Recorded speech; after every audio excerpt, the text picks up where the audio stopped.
Bueno, buenas tardes. Mi nombre es José Pacier, pertenezco a la Unidad Temática de Industria, Energía y Telecomunicaciones.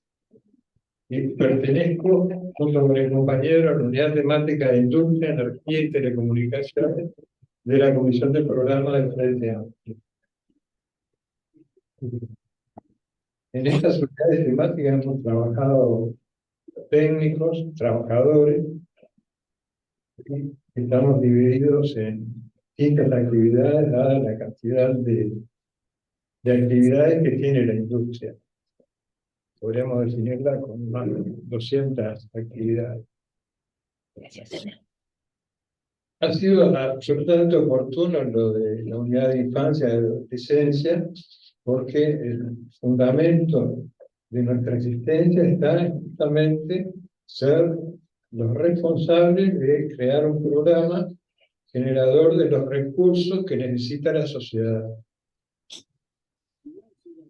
Abordamos esto con un plan de trabajo que tiene que ver con cómo se debe cambiar el modelo productivo. Y de eso planteamos la transformación productiva y la industrialización del país. A partir de ahí, vimos cuáles son los problemas principales que tiene nuestro modelo económico.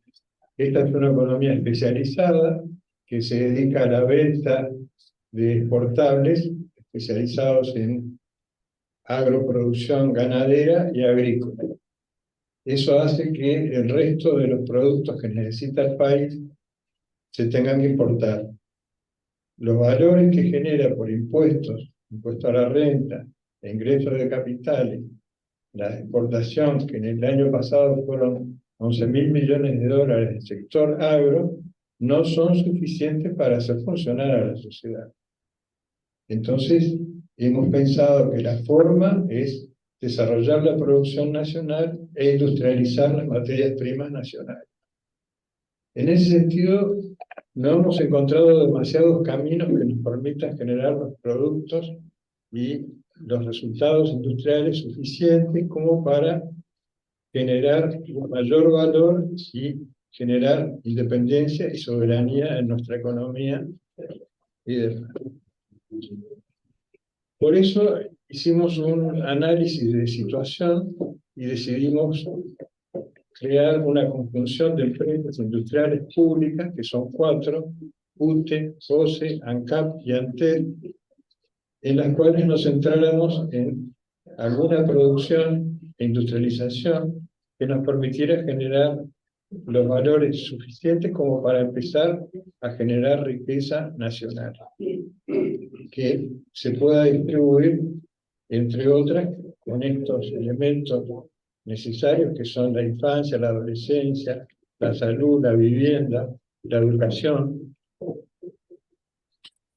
Y todo el proyecto que tiene el frente programático no se puede cumplir si no se generan recursos, los recursos nacionales, a partir de recursos naturales que debemos disponer. Y ahí aparecen algunos elementos, como el caso de algo que está en discusión en este momento, que es el tema del hidrógeno.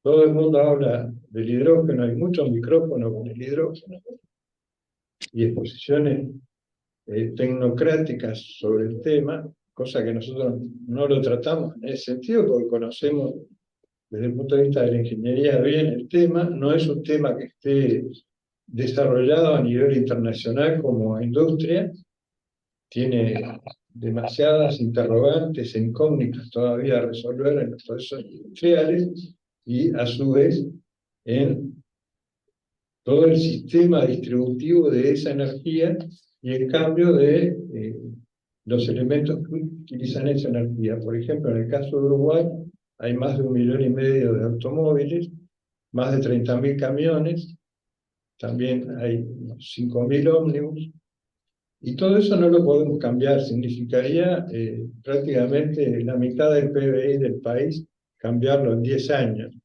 lo cual significa fortunas de las cuales no disponemos de la generación de esa riqueza y mucho menos de la generación de riqueza a partir de la plusvalía que genera el sistema capitalista.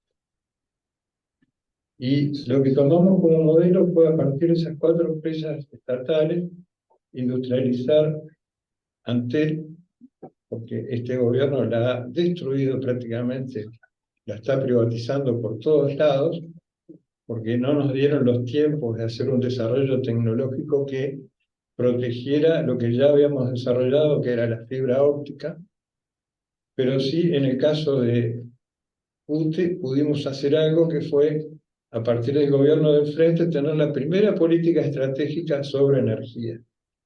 Y eso se planteó en términos del desarrollo de las fuentes eólicas con molinos generadores, colectores fotovoltaicos que transforman la luz solar en electricidad, biomasa, que es la quema de la masa orgánica existente en la superficie de la Tierra, y transformarla en energía cuando esa biomasa es un desecho.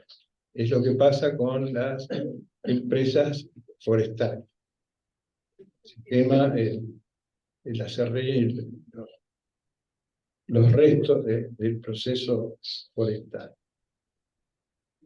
A partir de ahí, se nos ocurre que la posibilidad de poder desarrollar una industria nacional con producción nacional de un vector que es el agua, la producción de hidrógeno nos llevaría aproximadamente 10 años, que es lo que más o menos esa producción va a estar instalada en el mercado, y no en forma definitiva, porque hay muchas transiciones que se van a producir desde el punto de vista tecnológico, y empezar a crear una industria nacional. Por tanto, hemos declarado en el programa, ustedes pueden acceder a él, que esos recursos naturales tienen que ser hegemónicos del Estado, tienen que ser producidos e industrializados por el Estado, y que además tengan un valor económico y social que permita disponer democráticamente de los costos adecuados y la generación de fuentes y puestos de trabajo para comenzar el desarrollo del país. Ese es el modelo básico.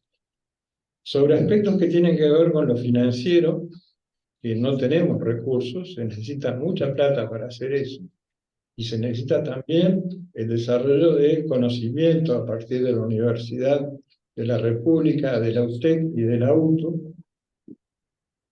Desarrollamos un planteo que tiene que ver con un tema que está hoy sobre el tapete, que es el tema de las pasividades.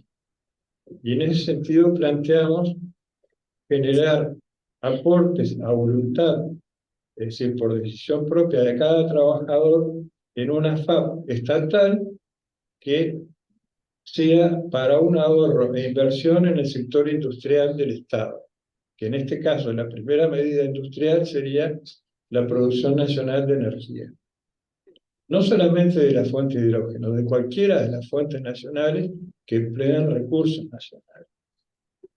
Eso permitiría hacer una devolución al sistema de BPS, de la Seguridad Social, que agregaría valor a los salarios muy menguados que va a haber en el futuro, porque este gobierno está planteando una situación a las jubilaciones del futuro que obviamente van a ser muy bajas, porque los salarios que se pagan hoy y los aportes que se generan en base a esos bajos salarios no generan un capital con devoluciones importantes. Y esa gente, cuando se jubile, va a ganar 2 moneditas. Estoy haciendo una síntesis de este tema porque es bastante más complejo y no quiero extenderme más tiempo en eso. Y en el tema de la energía eólica, en el tema del agua, en el tema de la energía solar, planteamos que se deba gravar esas energías porque son un recurso patrimonio de los uruguayos. Una de las cosas que está planteada por parte de este gobierno con la empresa Enertrag y SIS, que es otra empresa que se instalaría en Paysandú, que están haciendo toda la publicidad mediática para instalar la inversión extranjera directa, y eso se va a transformar en una aspiradora que va a retrasar al país y que no vamos a tener recursos si esas empresas se apropian de nuestros recursos.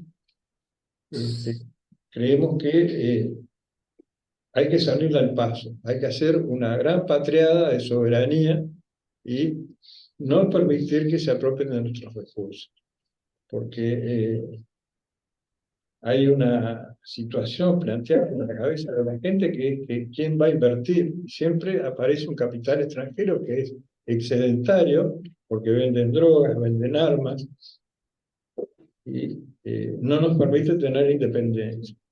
Cuando iniciamos todo este análisis, empezamos antes de la pandemia, en cómo Estados Unidos iba perdiendo sus centros de poder en el área de la energía y que se iba a producir una transformación en los recursos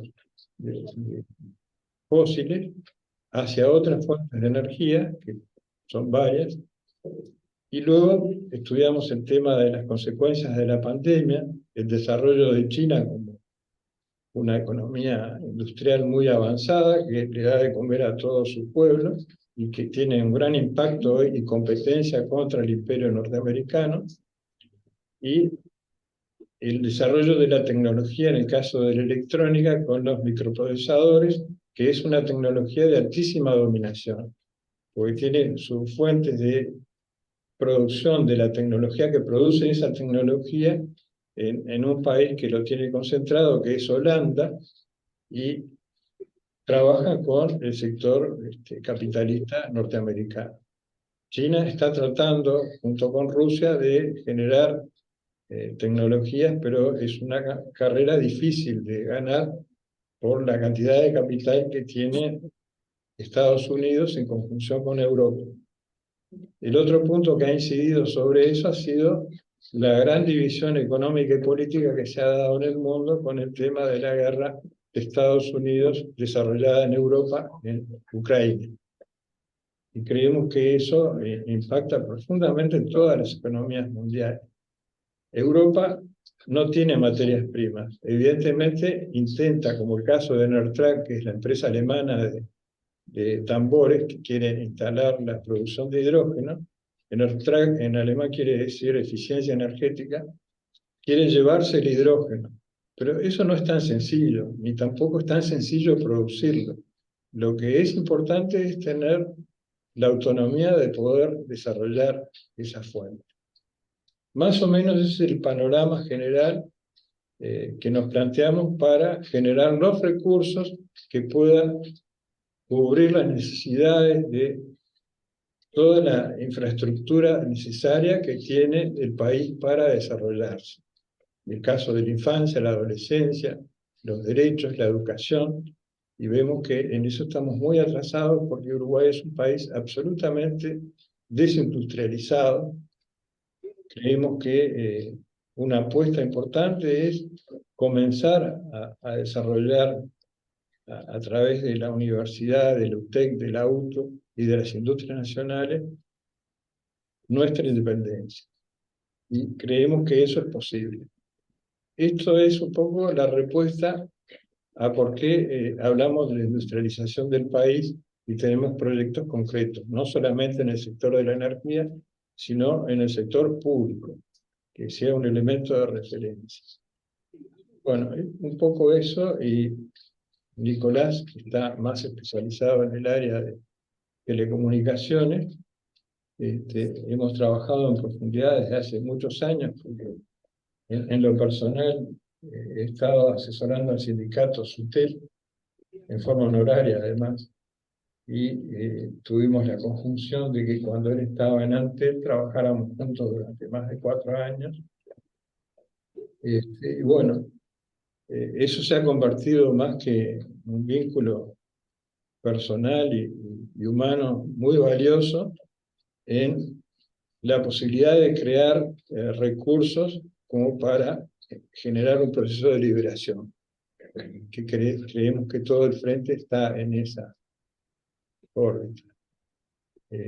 Hay mucho más para decir, pero creo que se entiende y no me voy a poner a hablar del hidrógeno, como hay muchos compañeros, incluso del frente, que lo hacen, y no intentamos seducir a nadie, intentamos convencer de que la soberanía y el trabajo va a resolver el problema de los niños, de la infancia, por sus padres que tengan una fuente de trabajo, los adolescentes que tengan una educación que les permita insertarse laboralmente.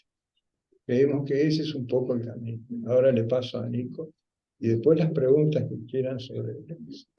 ¿No podemos separar porque son dos temas distintos? No, no son distintos. Bueno, yo creo que la industria sí podría poner eso para decir, Pero primero se escuchamos y después hacemos la...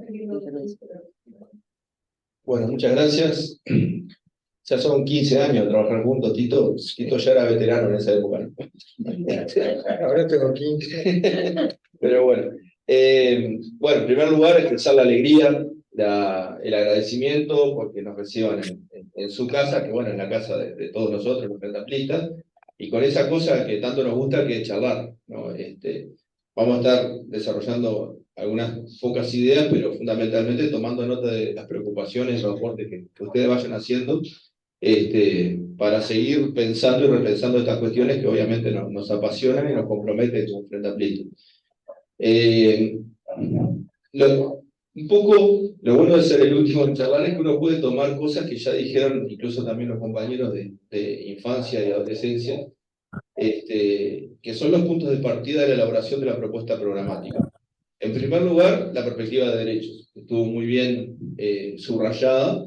En telecomunicaciones tenemos la particularidad de que tenemos un derecho al acceso asequible en términos económicos, en términos, bueno, de atención a especificidad de discapacidad, un montón de cosas, que es claramente un derecho humano, pero también articula con un derecho que es el derecho al desarrollo, estuvo implícito en lo que decía Tito, y a su vez tiene la particularidad de que transversaliza en los temas tecnológicos hacia todos los otros derechos, como bien expresaron también los compañeros. Con lo cual, tenemos esa cuestión de derechos como primer punto de partida. La segunda es el desarrollo, y eso nos plantea especificidades para el tratamiento de estos temas que tienen que ver con en dónde estamos parados en materia de telecomunicaciones, en dónde estuvimos parados hace poco, en dónde estuvimos parados hace más tiempo, cuando no teníamos una política con estas características, y que bueno, hemos vuelto parcialmente a esa situación. Y en tercer lugar, sí, las telecomunicaciones también son una industria, son más que una industria, pero son una industria, y por eso hemos trabajado en íntima relación con los compañeros y compañeras de la unidad temática de industria y haciendo acuerdo en prácticamente todo lo que ha dicho Tito recién. Desde esa perspectiva, nosotros en el programa planteamos 7 líneas estratégicas básicas y 20 acciones prioritarias. No quedaron en el documento juntas. ¿Por qué? Por esa cuestión que también mencionaban los compañeros al comienzo de la interseccionalidad, de cómo hay temas que atraviesan diferentes ejes. Por ejemplo, toda la parte de medios audiovisuales, de servicio de comunicación audiovisual, quedó en el eje 5, eje E, un país que profundiza en la democracia y construye ciudadanía.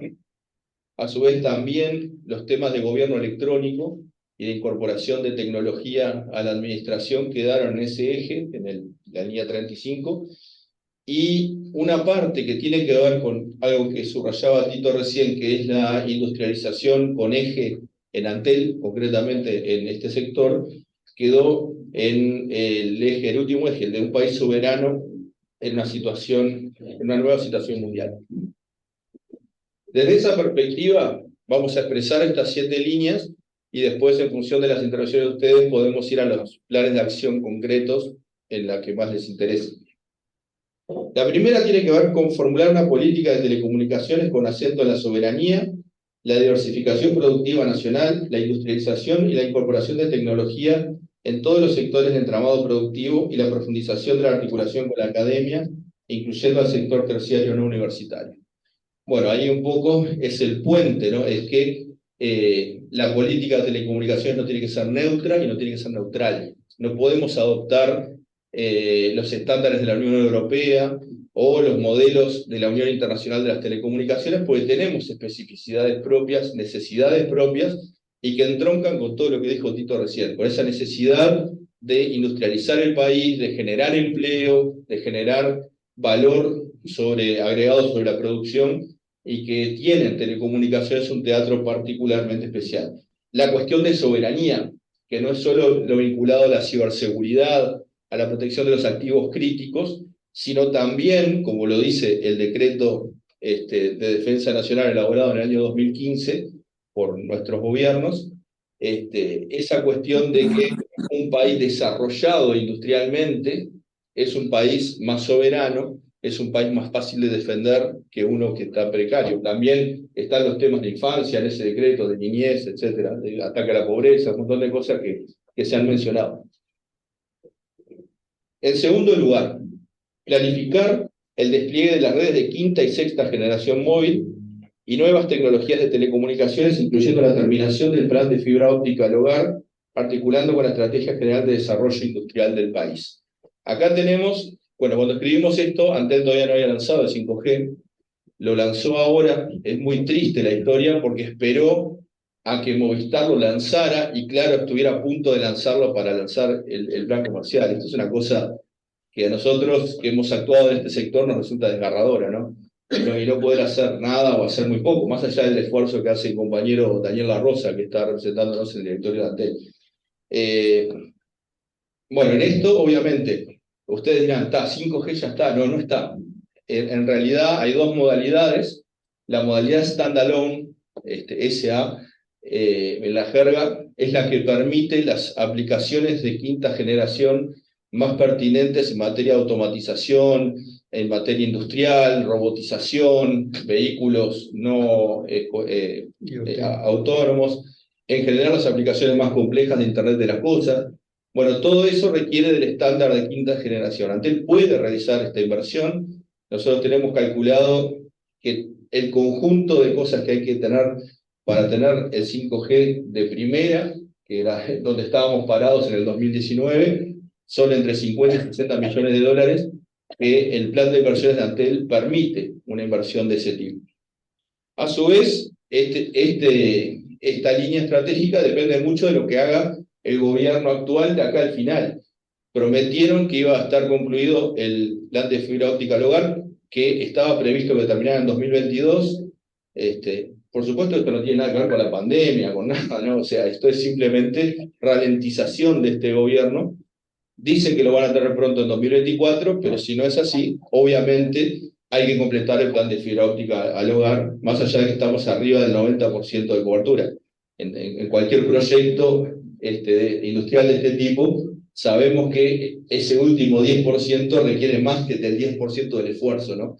Por eso no es un tema menor. Y por supuesto, ya preparar, sentar las bases para la incorporación de los estándares de sexta generación móvil que vienen asomando en el horizonte. En tercer lugar, y lo pusimos muy genérico porque tampoco sabemos en este punto dónde vamos a estar el 1 de marzo de 2025, proteger la infraestructura nacional de telecomunicaciones. Y esa protección no tiene que ver solo con los aspectos de defensa, soberanía, ciberseguridad, protección de datos personales, todas cosas que son muy importantes. Tiene que ver con la posibilidad del repago de esas inversiones y de poder realizar estas inversiones futuras necesarias.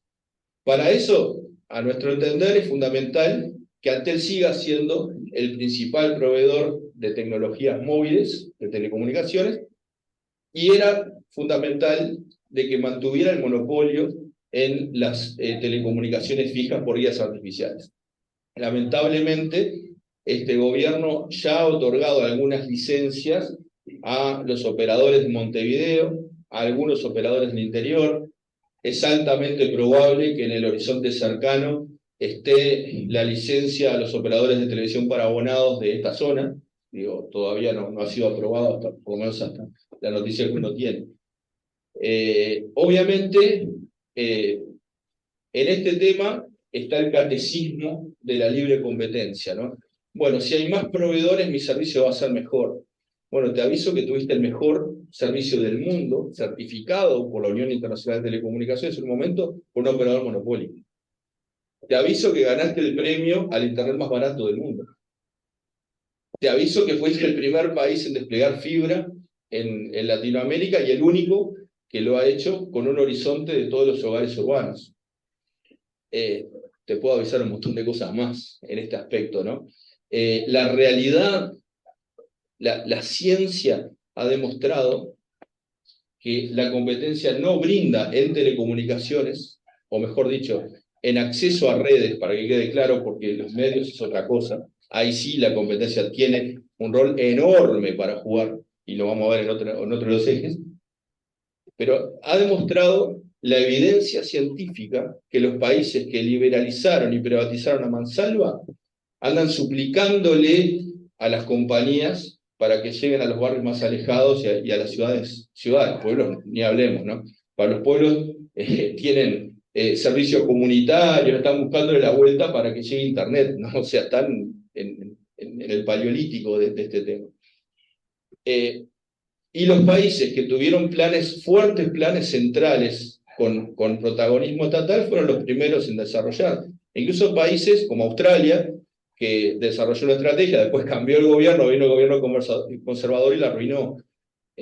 Singapur, Japón, Emiratos Árabes, Corea, incluso con una fuerte impronta estatal, cada uno con modelos diferentes de acuerdo a sus institucionalidades o culturas, pero son los que han abierto la brecha en esta materia.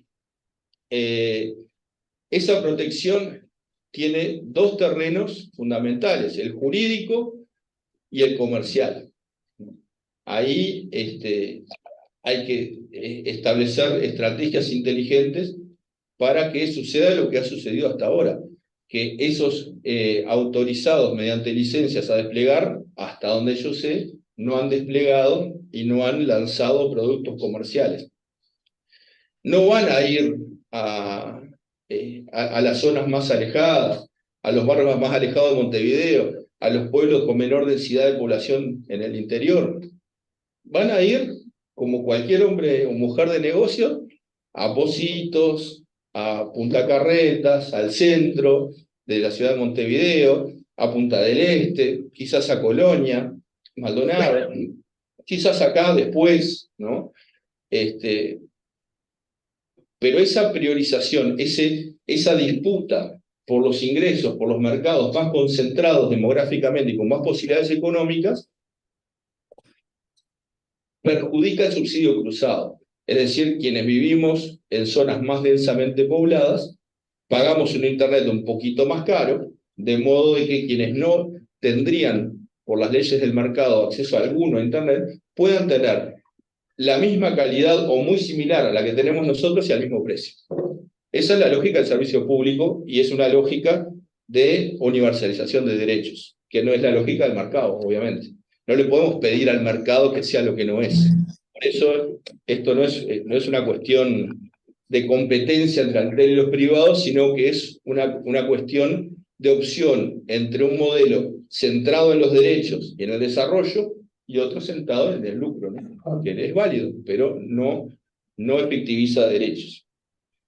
En cuarto lugar, instrumentalmente a esto que estamos manejando, la administración soberana e igualitaria del espectro radioeléctrico y la posición orbital satelital uruguaya en línea con los objetivos de política pública de telecomunicaciones y política industrial que hemos mencionado. Es decir, bueno, en esto este gobierno ha sido un desastre, ¿no? Ha sido por momentos cantinflesco. Ha priorizado directamente la agenda de las empresas, en particular los temas de espectro de una empresa, pues ni siquiera las dos multinacionales, sino directa y abiertamente de una, groseramente perjudicando incluso a la otra, otorgándoles precios de renovación por las licencias de espectro que son inferiores a los de 2004 o 2003. O sea, sin tener siquiera en cuenta la inflación en dólares, ¿no?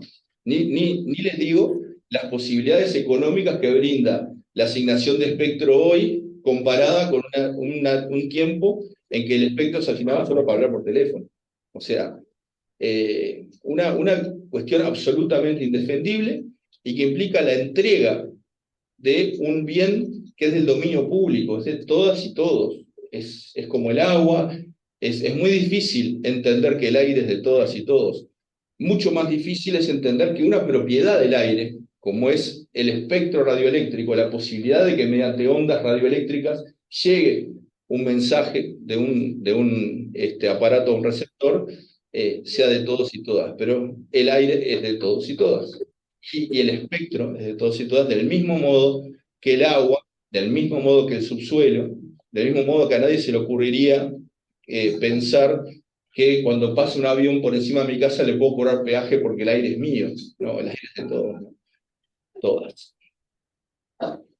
En quinto lugar, y esto va directamente a lo que decía Tito, volcar hacia Antel el liderazgo de la implementación de la política industrial en el marco de la economía digital, fortaleciendo su rol de agregadora de valor sobre redes y colocándola como puntal de la industria de datos, analítica, inteligencia artificial, ciberseguridad, etc.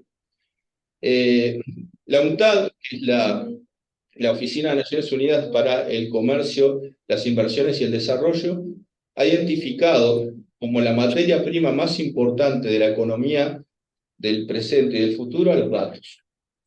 Estamos ya la economía digital no es una utopía, no es algo del futuro, es el presente.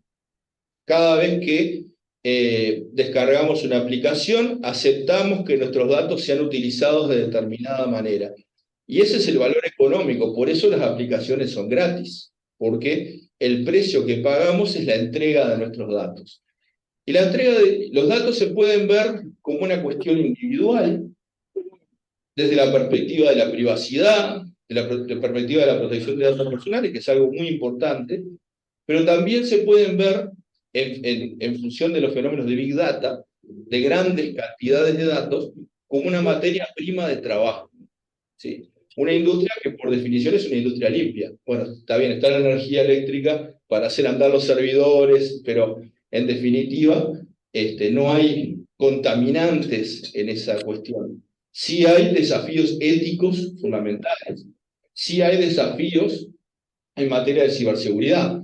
Cuanto más digital es mi economía, más vulnerable es a ataques, con lo cual más tengo que invertir en ciberseguridad, más tengo que concientizar a cada una de las personas de la importancia de que no perforemos la seguridad de nuestros datos y de la red. En ese plano, estamos cansados de ver fondos sectoriales. Bueno, la noticia de ayer es trágica, ¿no? El Fondo Sectorial Audiovisual lo ganan los canales 4, 10 y 12 para Bake Off, La Voz Uruguay y el de La Máscara, que no me acuerdo cómo se llama. Es decir, para pagar formatos extranjeros. O sea, el Fondo de Desarrollo Audiovisual, más allá de la corrupción, la modificación del pliego en el medio del concurso, un disparate, ¿no? Más allá de esa cuestión de que la única política de telecomunicaciones que hay hoy es la necesidad de los grandes grupos concentrados, económicos, nacionales y extranjeros, en ese orden, ¿no? Más allá de eso, ¿sí? Digo, estamos financiando a quien desarrolló el Bake Off, no sé en qué país, o La Voz en el otro. El dinero va para allá, el dinero que es para el desarrollo del audiovisual nacional. Bueno, desde esa perspectiva, en ese marco nosotros pensamos que Antel y la inversión de Antel en industrializar datos, en profundizar en la ciencia de datos, en la inteligencia artificial, en las necesidades de aprendizaje automático de computadoras, en función de las necesidades de la política industrial que manejaba Tito, es la clave, ¿no? Quizás sea, bueno, es lo que más nos han discutido desde este plan, a punto tal de que lo tuvimos que meter por defensa, ¿no? Pero para ser claro. En sexto lugar, propender a un sistema de medios audiovisuales plural, diverso en cuanto a contenidos y tipo de propiedad, como forma de garantizar el ejercicio del derecho a comunicar y recibir información para el ejercicio pleno de la libertad de expresión. Esto es pelear contra la concentración de medios, algunos le llaman blindaje mediático a lo que tiene este gobierno, desarrollar otras, o la posibilidad de que haya otras voces en el sistema de medios sin dejar de entender que las redes sociales y en general los contenidos online cada vez desplazan más al sistema de medios tradicional, pero sigue siendo importante el sistema de medios tradicional. Y ahí tenemos líneas de acción vinculadas a los medios públicos, a los medios comunitarios y a la existencia de medios privados alternativos a los existentes. Y por último, promover el gobierno electrónico como vector de transparencia, seguridad de la información, participación democrática y eficiencia de la actividad administrativa. Es decir, salir de estos 5 años de opacidad, de falta de transparencia, de parodia de suministro de información, ¿no? Es como en las películas cuando van y les dan 20 cajas de información para analizar en 24 horas. Bueno, nadie puede acceder a la información en un ahogo desinformativo como el que estamos viviendo. Desde esa perspectiva, un gobierno que incorpore mecanismos electrónicos, que fomente la participación, como también decían los compañeros y las compañeras recién, y que ingrese a la cultura de la rendición de cuentas, de la accountability, el suministro de información a la población oportuna, veraz, completo, evidentemente entronca con esa posibilidad de que la información esté disponible, ¿no? Y para eso, desarrollar el gobierno electrónico nos parece una cuestión clave.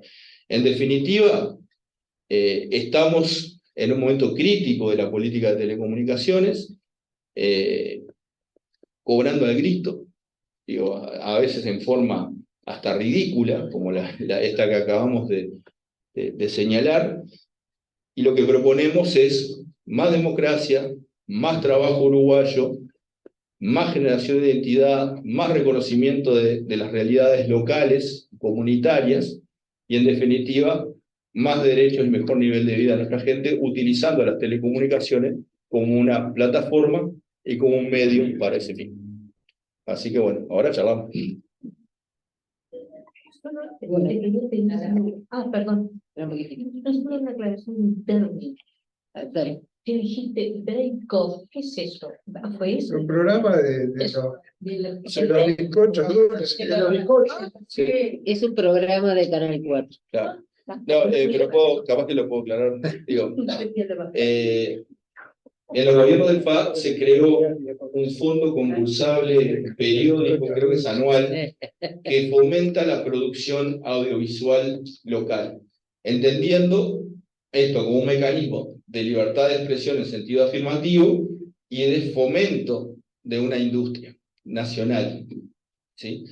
Este año se modificaron las bases que decían que no se podían premiar o no se podía otorgar el fondo a formatos extranjeros para permitir que 3 formatos extranjeros, o sea, 3 programas ideados en el exterior y por los cuales el Canal 4, 10 y 2 en este caso, pagan derechos de uso de esos formatos, digo, en definitiva estos son los 3 que ganaron. Por eso subrayar ese tema. Y Bake Off es el programa pero está... no el